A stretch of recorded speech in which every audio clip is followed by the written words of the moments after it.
Hello अस्सलाम वालेकुम। जैसे कि राजा रानी का एपिसोड 12 का टीज़र जो है वो लॉन्च हो चुका है। जैसे कि दिखाया जाता है कि यहाँ पर जो है राजा के वालिद ज़ावियार के वालिद जो है वो अपने ऑफिस के स्टाफ को घर पर बुला लेते हैं, जिस पर उनके भाई अकबर शाह जो है वो उनसे पूछते हैं आप तो इस चीज़ के बहुत खिलाफ हैं, आज आपने पूरे घर को ही ऑफिस बना डाला। जिस पर वो कहते हैं कि मजबूरी थी मेरी और बहुत ज़रूरी बात मुझे तुम्हें करनी थी। क्या तुम्हें मालूम है कि हमारी कंपनी के शेयर किस हाल में है? जिस पर वो कहते हैं कि शेयर के तो रेट खुले ही नहीं। जिस पर वो बताते हैं कि क्या तुम्हें इल्म नहीं है कि हमारे शेयर 62% से 55% पर गिर चुके हैं। जिस पर जो है वो अपने ऑफिस के बंदे को देखते हुए कहते हैं कि तुमने हमें इतना अरसा बेखबर क्यों रखा। यहाँ पर वो जो है अपना सर झुका लेते हैं और कुछ नहीं कहते और फाइल उनके आगे रख देते हैं। यहाँ पर जो है ज़ावियार के वालिद कहते हैं कि अगर तुम इस चीज़ का पता कल तक नहीं लगाते तो तुम अपने आप को फारिग ही समझो, जब तक तुम्हें जॉब नहीं मिलती मैं तुम्हें सैलरी देता रहूँगा। लेकिन नेक्स्ट डे जब वो आकर अपनी CV के साथ साथ जो है वो अपना रेजिग्नेशन लेटर भी हाथ में पकड़ाते हैं तो वो इसे कहते हैं 12 साल तुमने मेरे साथ काम किया है, मैं तुम्हें इस तरीके से छोड़ नहीं सकता, लेकिन इस चीज़ का पता लगाओ कि ये सब कुछ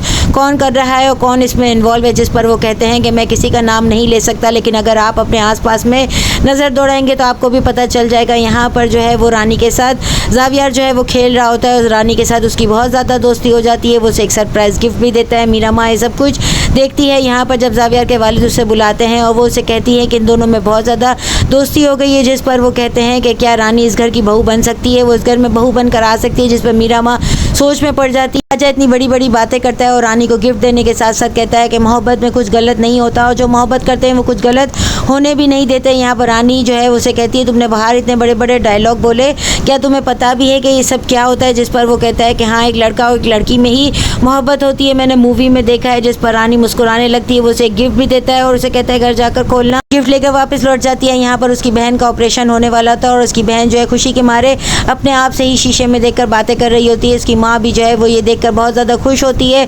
यहाँ पर रानी जो है वो अपनी माँ को बताती है कि मेरा राजा जो है वो मुझे मिल चुका है। जिस पर वो कहती है कि कभी बचपन के अधूरे ख्वाब कभी पूरे हुए हैं और वो बचपन के राजा को सोचने लगती है। लेकिन वो कहती है कि हाँ, मुझे उम्मीद है और वो ज़रूर मिल जाएगा।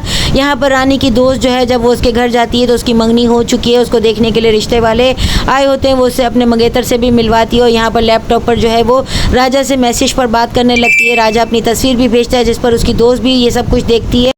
राजा जो है वो बेखबर सो रहा होता है। यहाँ पर उसके वालिद जो है वो अपने बेटे की खुशी की खातिर मीरा माँ से बातचीत कर रहे होते हैं और मीरा माँ जो है वो कहती है कि मुझे कभी इस घर से आगे निकलने की सोच ही नहीं हुई। मुझे इस घर में तमाम सुकून और तमाम चीज़ें मिली, मैं कभी इस घर से पलट कर नहीं गई। यहाँ जुनैद जो है वो छोटे साहब की जो है पुरानी साहब का बीवी जो है उससे रब्ता रखे हुए और उसके नाम पर कंपनी के शेयर्स खरीद रहे हैं। जब ज़ावियार के वालिद को ये चीज़ पता चले कि अपने मुलाजिम के ज़रिए से कि आपके जो है भतीजे जुनैद जो है वो आपकी छोटे साहब की बेगम के नाम पर शेयर खरीद रहे हैं। जिस पर जुनैद जो है वो अपने मुलाजिम को बुलाकर कहेगा कि तुम्हें ये जो है सच्चाई का भूत कहाँ से सवार हो गया जिसमें तुमने तमाम हकीकत जो है वो बक दी है। जिस पर वो उससे माफ़ी मांगने लगेगा। के वालिद जो है वो अपने बेटे को थप्पड़ मारते हुए कहेंगे कि तुमने मेरी पीठ पे जो है छुरा घोंपा है, तुम्हारी वजह से मेरा भाई मुझ पर शक कर रहा है। नेक्स्ट एपिसोड में और क्या दिखाया जाता है? चैनल के साथ बने रहें, लाइक करें, शेयर करें और सब्सक्राइब करें।